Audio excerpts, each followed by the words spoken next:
Tiga orang yang telah dikuasai oleh syaitan, maka ia menjadikan ilmu yang dituntutnya itu sebagai alat untuk menghimpunkan harta benda dan bermegah-megah dengan kedudukan dan merasa bangga dengan ramai pengikutnya.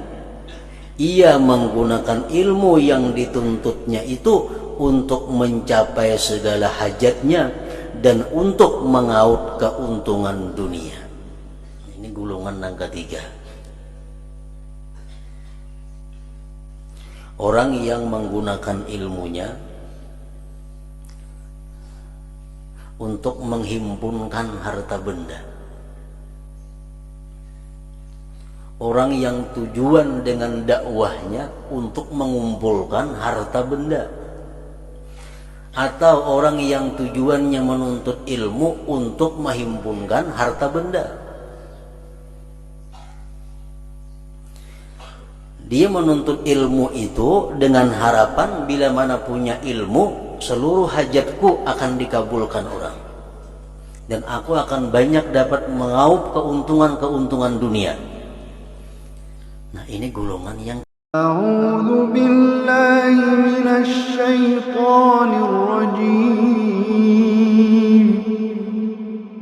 Bismillahirrahmanirrahim.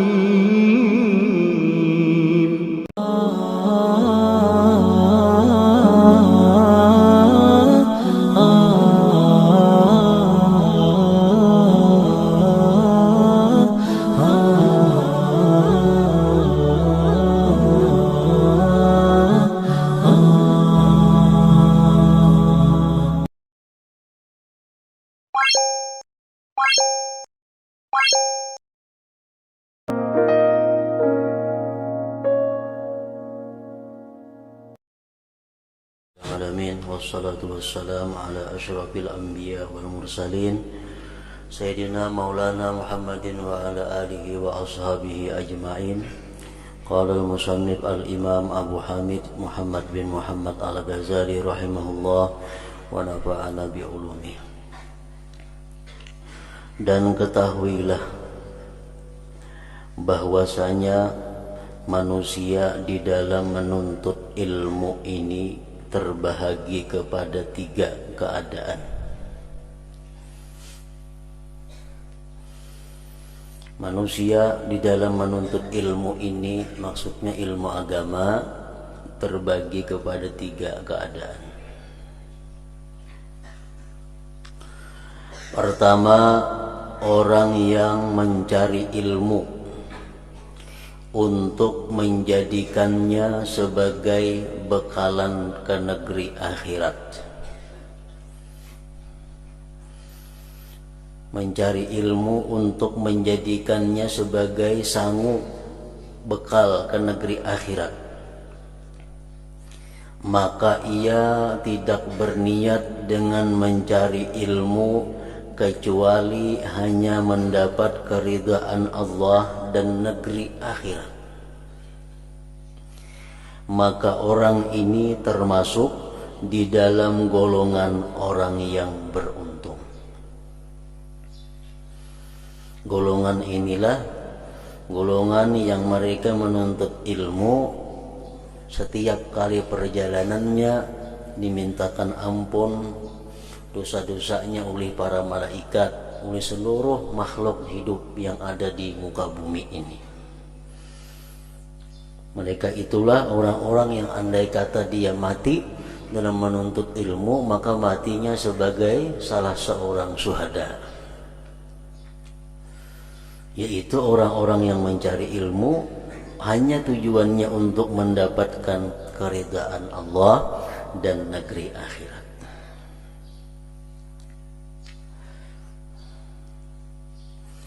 Yang kedua, orang yang mencari ilmu untuk mendapatkan keuntungan yang segera dunia dan mendapatkan kemuliaan, pangkat dan harta benda.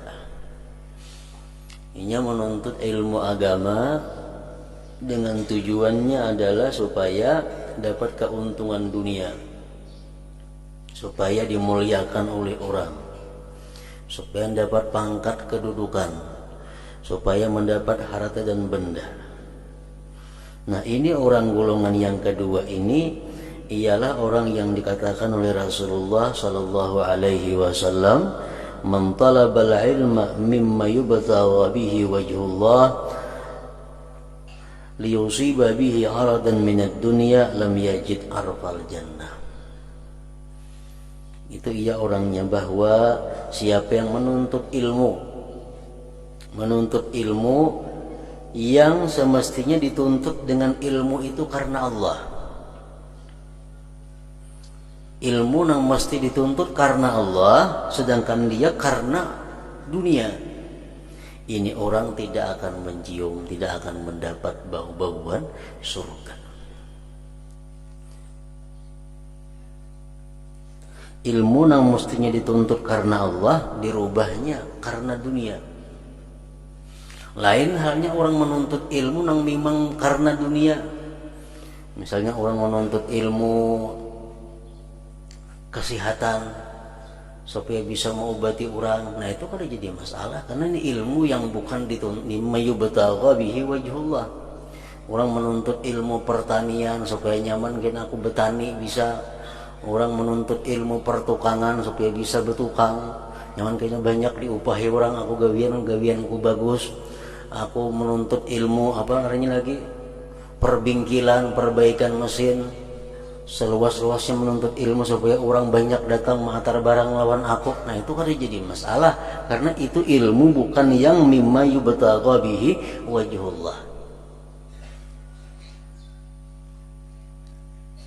Siapa menuntut ilmu dari sesuatu yang dituntut dengannya karena Allah untuk mendapatkan dengannya bagian daripada dunia, maka orang tersebut tidak akan mencium, tidak akan mendapati bauan surga.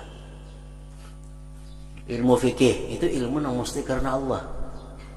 Nah, dia menuntut ilmu fikih habis-habisan, dia perdalam ilmu fikih sedalam-dalamnya, supaya dengan dalam ilmu fikih kena aku nyaman jadi pengulu kawa, jadi naib kawa, orang bertakun hukum macam-macam kawa, untuk kepentingan dunia. Nah ini yang dimaksud dengan golongan yang kedua ini.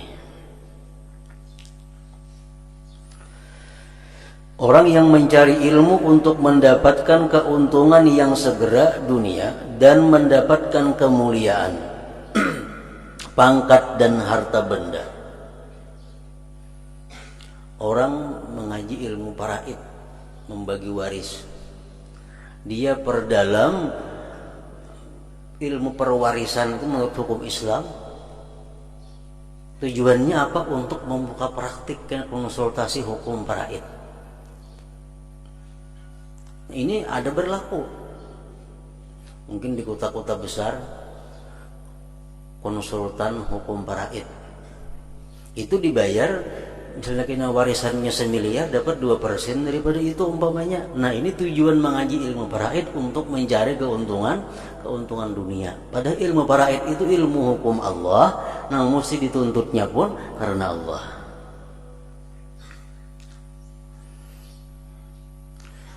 Sedangkan ia sendiri menyadari hal ini dan merasakan di dalam hatinya akan kejahatan keadaan yang sedang dialaminya dan kehinaan maksudnya.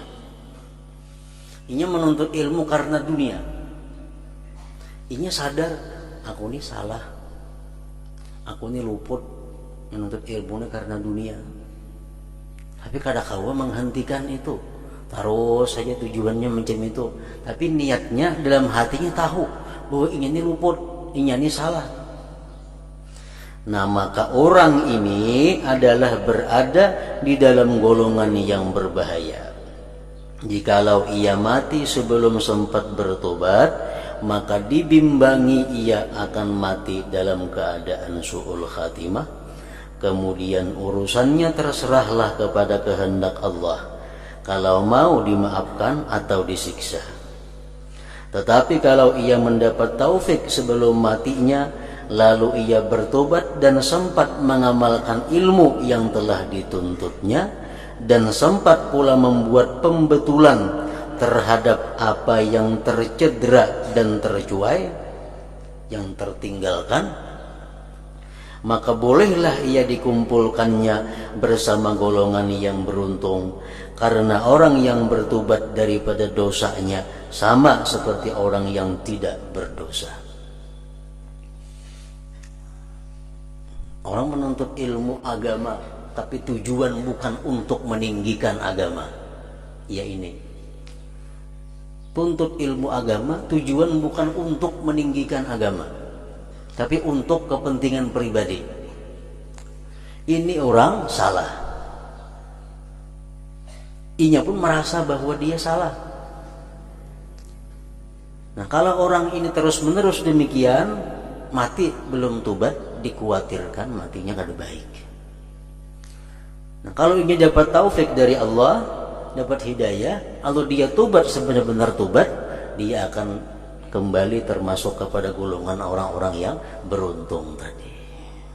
Karena orang yang tobat daripada dosa sama halnya dengan orang yang tidak berdosa, sama.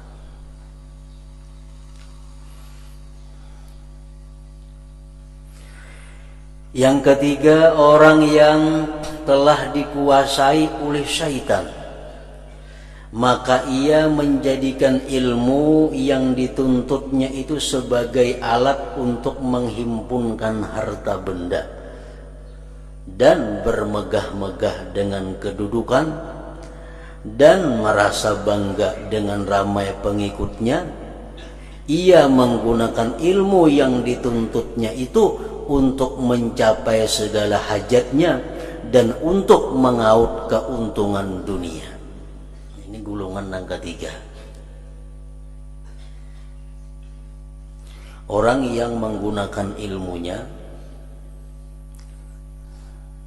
untuk menghimpunkan harta benda. Orang yang tujuan dengan dakwahnya untuk mengumpulkan harta benda. Atau orang yang tujuannya menuntut ilmu untuk menghimpunkan harta benda. Dia menuntut ilmu itu dengan harapan bila mana punya ilmu, seluruh hajatku akan dikabulkan orang, dan aku akan banyak dapat mengaup keuntungan-keuntungan dunia. Nah, ini golongan yang ketiga. Walaupun demikian, ia masih terpedaya lagi dengan sangkaannya bahwa ia mempunyai kedudukan yang tinggi di sisi Allah. Ini lebih buruk daripada yang kedua tadi. Golongan yang kedua, ini menuntut ilmu bukan karena Allah, tapi ini sadar, aku ini luput, aku ini salah. Cuma terus saja mengaji kada karena Allah, tahu pada salah.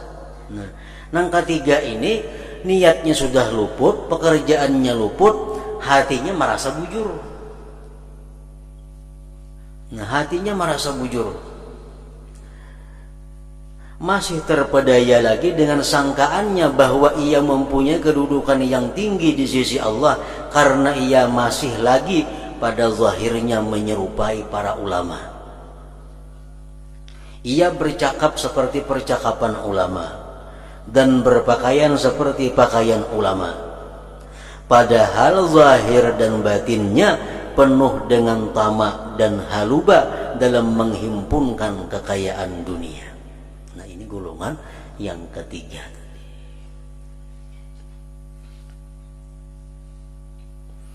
Orang yang seperti ini termasuk dalam golongan orang yang binasa. Jahil dan tertipu dengan hilah, dengan tipu daya syaitan, dan sangat tipis harapan untuk ia bertobat kepada Allah, karena ia telah menyangka bahwa dirinya termasuk di dalam golongan orang yang baik. Ini orang berat untuk dibaiki, ini orang berat untuk bisa diluruskan, karena sesuatu yang salah dalam perilakunya, dianggapnya dia masih punya kedudukan tinggi di sisi Allah. Dia masih punya kedudukan yang mulia di sisi Allah, padahal salah. Ini bukannya kekasih Allah, tetapi adalah musuh-musuhnya Allah Subhanahu wa ta'ala. Seperti apa yang dikatakan oleh Ka'ab radhiyallahu anhu.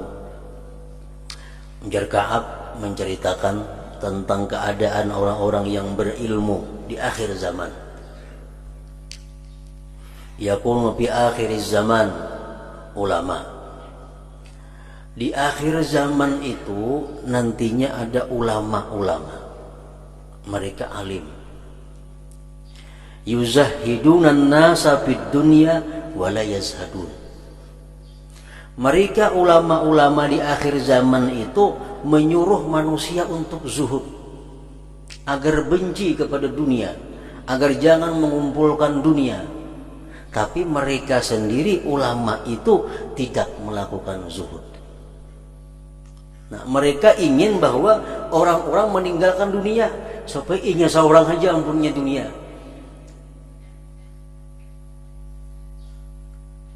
Yuzahidunan nas wa la yazhadun. Mereka menyuruh orang zuhud, tapi mereka tidak zuhud. Yukhawwifunan nas wa la yakhafun. Mereka itu selalu menakutkan kepada manusia kepada Allah. Takutlah kepada Allah. Allah punya siksa yang pedih. Allah punya ini, punya itu. Tapi wala yakhafun, mereka sendiri kada takut kepada Allah. Mereka menakutkan bagaimana hukumnya orang yang riba nanti siksanya macam ini, orang yang berbuat ini macam ini. Tapi mereka sendiri melakukan yang mereka takutkan itu. Yukhawwifunan nas wa la yakhafun. Wa yanhauna an ghishyanil ulad wa ya'tunahum. Mereka ulama-ulama di akhir zaman itu, kata Ka'ab rahimahullah, mereka melarang orang dekat dengan kerajaan. Kada baik dekat dengan pemerintahan, kada baik dekat dengan kerajaan, kada baik dekat dengan pejabat karena hartanya kada nang baiknya. Tapi wahum ya'tun, mereka sendiri mendatangi kepada pejabat-pejabat itu.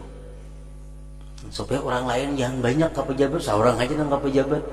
Udah ke pejabat itu kada bagus, bakawan pejabat itu kada baik. Tapi wahum ya'tunahu, mereka mendatanginya, mereka dekat dengannya. Yuqarribunal aghniya dunal fuqara, mereka hanya mendekati orang-orang yang kaya dan mereka menjauhi orang-orang yang fakir miskin. Orang-orang yang miskin kada kawa dekat dengan inya, orang-orang yang lemah kada kawa dekat. Nang kawa dekat lawan inya, nang kawa mengaji lawan inya hanya orang-orang yang kaya.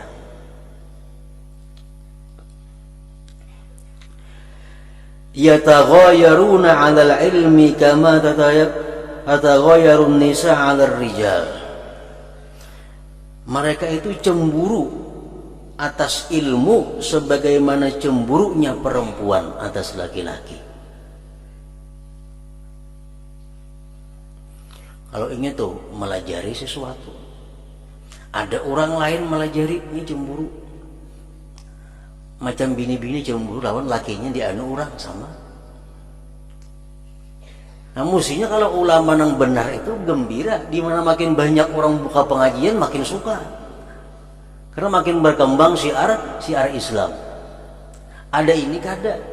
Ulama akhir zaman ini, kata Ka'ab rahimahullah tadi, bila pada ada orang buka ilmu ini sakit hati. Kenapa? Ampunnya pacang tak ancam, ampunnya pacang bakurang.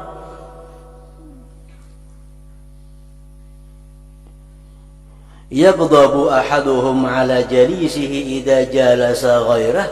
Dia akan marah kalau ada muridnya itu mengaji ke orang lain. Yagdabu ahaduhum ala jalisihi idza jalasa ghairahu. Dia marah kalau muridnya mengaji ke lain. Ini ulama akhir zaman. Kan mengaji ke lain ku sumpahi kada ridai lagi. Mestinya makin murid, makin banyak guru makin bagus. makin banyak ilmu pengetahuan didapatnya.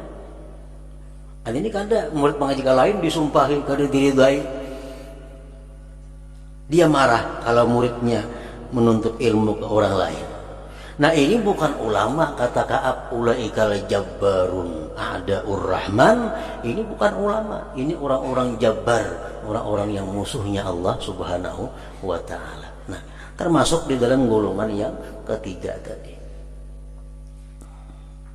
Kalau ingin menuntut ilmu, menggunakan ilmu karena Allah, kadang akan terjadi hal-hal seperti kelakuan ulama di akhir zaman tadi.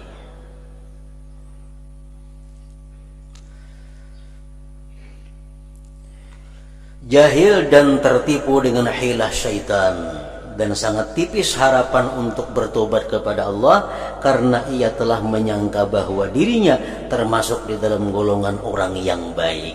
Ia merasa dirinya paling baik, ia merasa paling bujur, ia merasa paling takwa, padahal salah. Nah orang seperti ini kada kau diurus, padahal ia telah lupa akan firman Allah Ta'ala, ya ayyuhalladzina amanu lima taquluna ma la taf'alun. Maksudnya dia lupa akan firman Allah ini, wahai orang-orang yang beriman, kenapa kamu memperkatakan barang yang tidak kamu amalkan? Kenapa kamu menyuruh orang sesuatu yang kamu belum mengamalkannya? Dan orang seperti ini sebenarnya termasuk di dalam golongan yang dimaksudkan oleh Rasulullah sallallahu alaihi wasallam di dalam sabdanya, ana min ghairid dajjal akhwafu alaikum minad dajjal.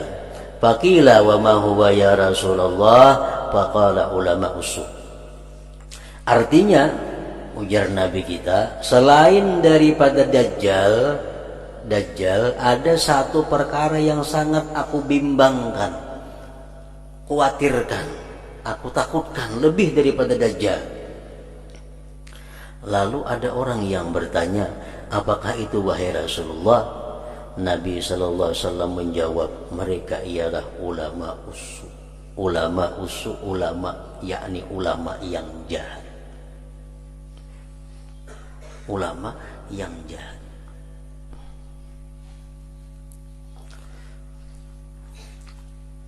Kayak apa contohnya ulama-ulama yang jahat itu? Seperti hadis, seperti perkataan Ka'ab rahimahullah tadi antara lain. Imam Ghazali memberikan contoh tentang ulama-ulama yang jahat itu. Beliau menulis tentang sebuah hadis Rasulullah SAW yang menyatakan bagaimana kelakuan-kelakuan atau akhlak-akhlak ulama-ulama yang dikatakan tadi. Beliau mengatakan, wa minal ulama may yakhzunu ilmah fala yuhibbu an yujada inda ghairih.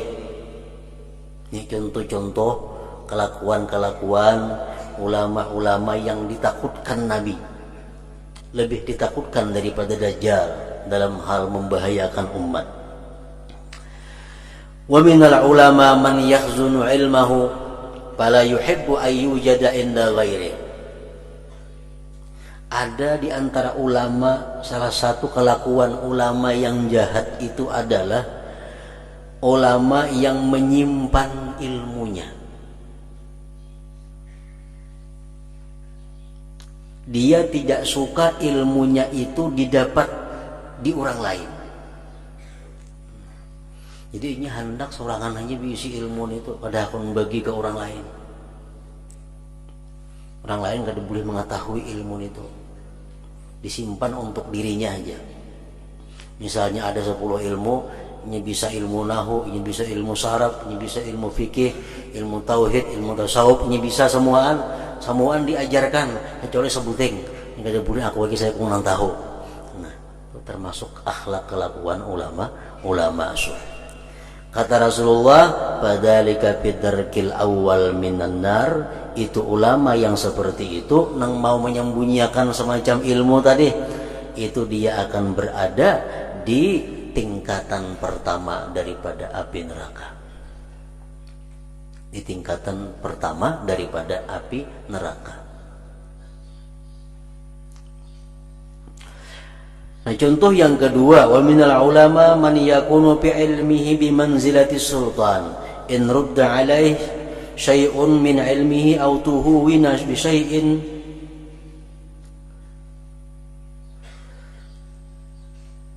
min haqqihi ghadiba fadzalika fi tarki tsani minan nar. Ada juga ulama yang jahat ini, dia menempatkan ilmu yang ada pada dirinya itu seperti menempatkan kerajaan. Jika ilmunya ditolak orang atau dia tidak dihormati orang, dia akan marah. Jadi ini maulah ilmu yang ada pada dirinya itu untuk memperbudak orang. Sehingga kalau ada saran-saran yang ampunnya kada diterima orang, ini sarik. Ada pendapat ini yang kada dipakai orang, ini marah.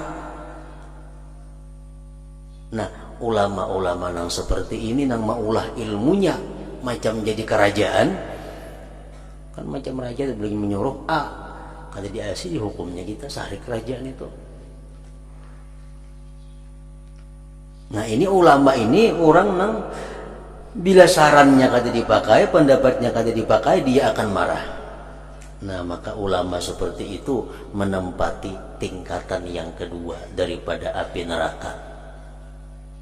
Tingkatan yang kedua daripada api neraka. Ulama yang menjadikan ilmu sebagai alat, sebagai umpama kerajaan. Yang ketiga, wa minal ulama man yaj'alu ilmahu wa gharaib hadithihi li ahli syarab wal yasar wa la yara ahlal hajah lahu ahla. Yang ketiga, contohnya ulama yang jahat tadi adalah ulama yang hanya memberikan ilmunya kepada orang-orang terhormat dan orang-orang kaya. Kalau kada sugih, kada kau dapat ilmuku larang harganya. Orang miskin kada kau mengaji lawaninya. Fadzalika bitarki tsalis minan nar. Ini ulama yang jahat, dia berada di tingkatan yang ketiga daripada api neraka. Wa minal ulama man yansibu nafsahu lil futya fayubti bil khata. Fadzalik bitarki rabi minan nar. Yang keempat, ulama yang jahat ini contohnya adalah ulama yang suka memberikan fatwa. Fatwa itu lain dakwah. Dakwah itu mengajak orang ke jalan Allah. Dakwah itu mengajak orang sembahyang berjamaah, mengajak orang meninggalkan maksiat. Itu artinya fatwa apa? Dakwah ilallah. Kalau fatwa ini adalah orang yang menerangkan tentang hukum-hukum Islam. Inya ini kalau tujuannya berfatwa, padahal luput fatwanya itu. Nah, artinya kadang menguasai ilmu sudah wani-wani berfatwa. Nah, ini ulama yang jahat juga. Kalau ulama yang baik, paling hati-hati memberikan fatwa hukum itu kepada orang. Nah, ulama yang jahat kalau tujuannya berfatwa sedikit haram, itu haram, ini haram. Amun bujur haram itu. Nah, itu dikedudukan di nomor 4 daripada api neraka. Kemudian lagi contohnya ulama yang jahat yang ditakutkan Rasulullah tadi, wa minal ulama man yatakallamu bi kalamil yahud wan nasara liyaghzula bihi ilmuhu fadzalika bitarkil khamis minan nar. Ada ulama-ulama yang bila berbicara tentang ilmu, dia seringkali menggunakan perkataan-perkataan Yahudi dan Nasrani supaya dianggap orang dia punya ilmu yang luas, punya ilmu yang dalam. Bila bicara ini keluar bahasa Inggrisnya, keluar bahasa Perancisnya, supaya dianggap orang ini ahli dalam berbagai hukum, berbagai ilmu. Nah, tujuannya macam itu. Nah, ini ulama yang jahat juga ngarannya, di neraka andaknya di lantai yang kelima.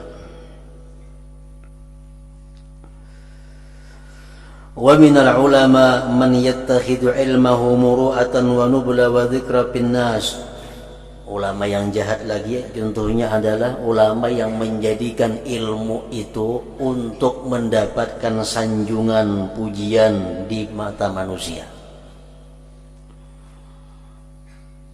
Ilmu dijadikannya alat untuk kemuliaan, untuk sanjungan pujian. Nah, padalik Peter kisah di Seminar ini di urutan yang ke-6, di lantai yang ke-6 daripada api neraka.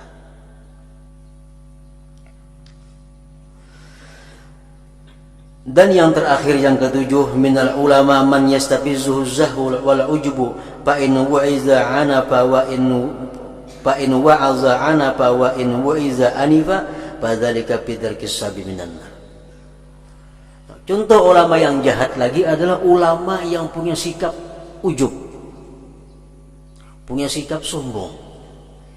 Artinya macam apa? Si ulama ini bila diberi syarat, bila dia ceramah, bila dia dakwah, dakwahnya keras. Wa iza wa'aza anafa. Kalau nya ceramah, ceramahnya keras, bumamai aja. Kata bumamai yang adanya lain dakwah. Dan bila mana dia diberi nasihat, dia akan marah.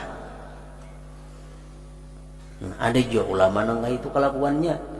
Ujar Nabi kita, bila mana dia berceramah, bumamai yang bahasa Sarik. Bila mana dia dinasihati orang, diberi saran oleh orang, inya nang sarik. Nah, itu ulama adalah golongan dimasukkan ke dalam tingkatan yang ke-7 daripada api neraka. Nah, jadi itulah contoh-contoh praktik-praktik nang kalau kita hendak jadi ulama mesti jauhi contoh-contoh seperti itu, kelakuan-kelakuan seperti itu, karena jelas kelakuan seperti itu bukan kelakuan ulama yang mana mereka itu adalah kekasih Allah Subhanahu wa taala. Dajjal itu tujuannya sudah jelas untuk menyesatkan manusia. Dajjal jelas tujuannya menyesatkan manusia. Tanda-tandanya pun ada. Tetapi ulama usuk ini walaupun lidahnya pandai memalingkan orang lain daripada cinta dunia, namun amal dan perbuatan mereka adalah mengajak orang lain membuat kejahatan. Karena amalan seseorang itu lebih berkesan daripada percakapannya. Kenapa Nabi sangat khawatir terhadap ulama yang jahat ini? Lebih khawatir daripada Dajjal. Dajjal itu jelas orang berjauhan karena ajakannya sesat. Nah, kalau ulama ini potongannya potongan ulama, surbannya surban ulama, bajunya baju ulama, kata-katanya hadis Quran nang keluar, itu sulit membedakan orang awam mana nang bujur mana nang kada.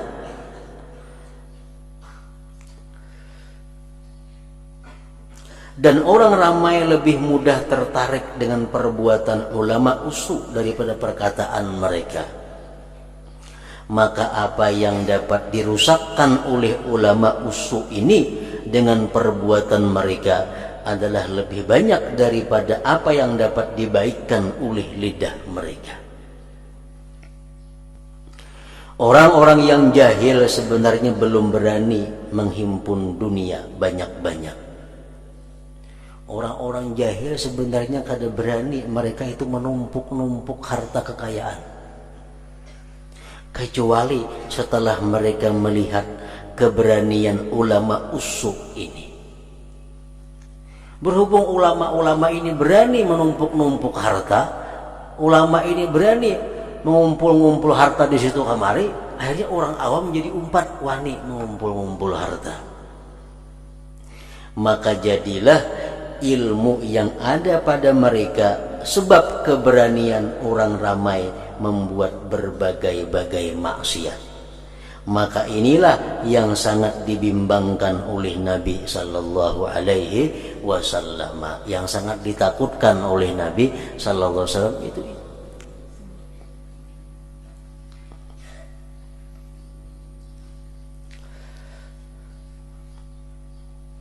Al ulama warasatul anbiya. Ulama itu pewaris para nabi.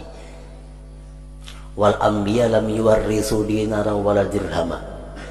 Para anbiya itu mati kadada mewariskan dinar dan dirham. Nah, jadi ulama itu adalah yang benar itu ulama pewaris nabi. Nabi-nabi sebelumnya, baik nabi kita Nabi Adam sampai seluruh nabi, mereka mati kadada meninggalkan warisan dinar dirham, harta bertumpuk-tumpuk tuh kadada. Nah, ulama pewaris nabi pun macam itu juga. Ulama yang mewaris nabi ini kalau nya mati kada akan bertinggal warisan di mana-mana. Si ulama mati bertinggal toko 20 buah, bertinggal motor 5 buah, bertinggal kebun sekian hektar, itu lain pewaris nabi ulamanya. Nabi mati kada bertinggal harta warisan. Nah, ulama pun dan pewaris nabi kalau mati kada bertinggal warisan, seperti itu juga. Al ulama warasatul anbiya wal anbiya lam yuwarrisu dirhaman wala dinar.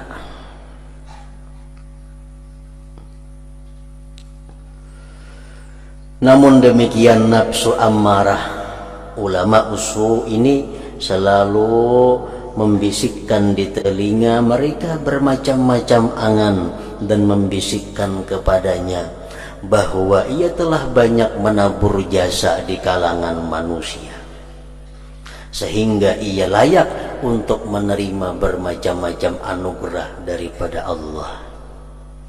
Nah, syaitan selalu membisik ke dalam telinga ulama yang jahat itu. Bisikan syaitan apa? Engkau wahai ulama, orang yang banyak berjasa dengan hamba Allah. Engkau yang banyak mengajarkan ilmu kepada manusia. Engkau patut menerima penghargaan-penghargaan daripada Allah. Engkau patut menerima anugerah-anugerah daripada Allah. Nah, itu bisikan syaitan kepada ulama-ulama yang jahat. Nafsunya juga menghayalkan kepadanya bahwa ia adalah lebih baik daripada hamba-hamba Allah yang lain.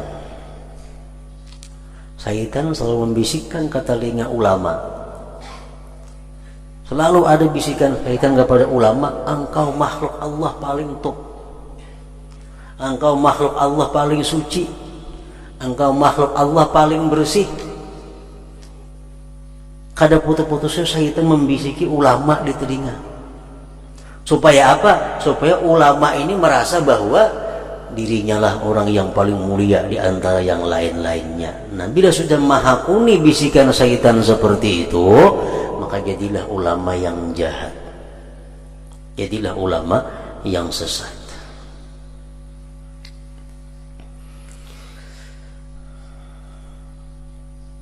Nafsunya juga menghayalkan kepadanya bahwa ia adalah lebih baik daripada hamba-hamba Allah yang lain.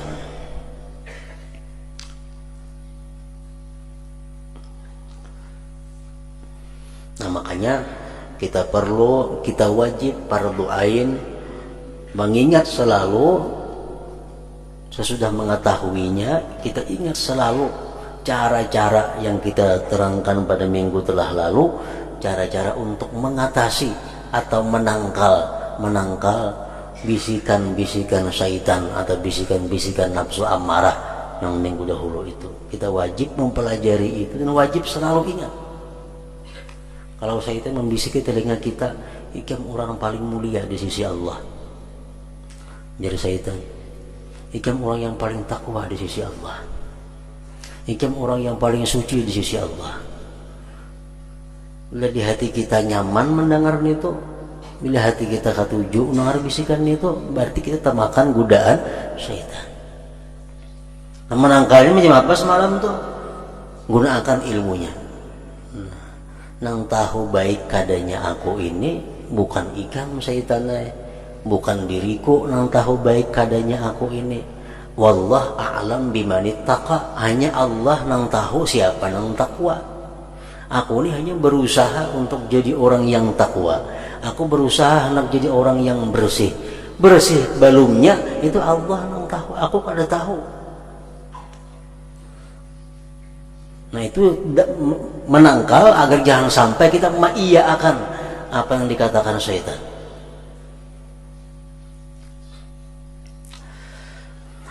Wahai para penuntut, maka jadikanlah dirimu bersama dengan golongan yang pertama. Wahai para penuntut, maka jadikanlah dirimu bersama dengan golongan yang pertama. Pertama mana tadi? Golongan pertama adalah golongan yang mencari ilmu untuk menjadikannya sebagai bekalan ke negeri akhirat. Maka ia tidak berniat dengan mencari ilmu kecuali hanya mendapat keridaan Allah dan negeri akhirat. Menuntut ilmu jasidin supaya 4 golongan yang pertama itu. Golongan itulah golongan yang beruntung. Golongan itulah amunnya mati sebagai syahid. Golongan itulah yang dijamin Allah kecukupan rezeki hidupnya. Allah menjamin orang yang menuntut ilmu rezekinya. Allah menjamin kebutuhan orang yang menuntut ilmu akan rezekinya.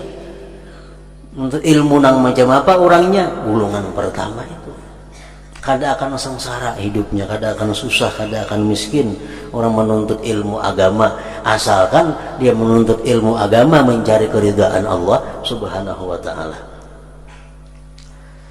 Jadikanlah dirimu bersama dengan golongan yang pertama, dan hati-hatilah supaya engkau tidak termasuk di dalam golongan yang kedua. Yang kedua aja jangan. Yang kedua, orang yang menuntut ilmu atau orang yang menggunakan ilmu untuk mencari dunia, tapi hatinya sadar bahwa inya ini salah. Hatinya sadar inya luput. Hatinya sadar inya dalam kemurkaan Allah, tapi berhenti kada kawa. Nah, sama orang berbuat maksiat, peminum, pemabuk, penjudi, tapi inya tahu bahwa inya ini salah, inya ini jahat, inya ini kotor, inya ini hina di sisi Allah. Nah, ini lebih baik daripada orang nang pemabuk, peminum, penjudi, penjina, tapi merasa itu takdirnya Allah Ta'ala. Nah, ini berat dan obatnya. Penjudi, pemabuk, segala macam, tapi di hatinya aku ini kehendak Tuhan itu nyamini kada kawai. Bila macam itu kada bakal baik manusia ini. Nah, sama halnya golongan yang kedua ini, yang tingkah lakunya merasa sadar bahwa dia salah. Di dalam golongan yang kedua jangan juga, karena banyak sekali orang yang lalai yang telah direnggut oleh kematian sebelum ia sempat bertobat, maka rugilah ia. Nah, khawatirnya kelompok yang kedua ini kada sempat tobat, tada hulu mati. Bujurnya mengakui salah, mengakui ruput, tapi belum tobat lagi mati. Nah, dikhawatirkan matinya pun mati kada baik juga. Dan maka rugilah ia, dan jangan sama sekali engkau termasuk ke dalam golongan yang ketiga tadi. Golongan yang ketiga yang kelakuannya sudah kada baik tapi merasa punya kehormatan di sisi Allah. Kelakuannya menuntut ilmunya, niatnya kada baik, dakwahnya tujuannya dunia, tapi merasa bahwa dia mulia di sisi Allah. Jangan 4 golongan itu. Dan jangan sama sekali engkau termasuk ke dalam golongan yang ketiga, maka engkau akan terjerumus ke jurang kebinasaan. Bukan kekasih Allah kita, tapi a'da'ur rahman, musuhnya Allah, yang tidak diharapkan dapat diselamatkan atau diperbaiki lagi.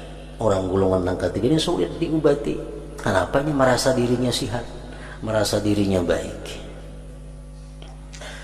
Nah, kemudian maka apabila engkau bertanya, apakah itu bidayatul hidayah, permulaan jalan menuju hidayah, di situ.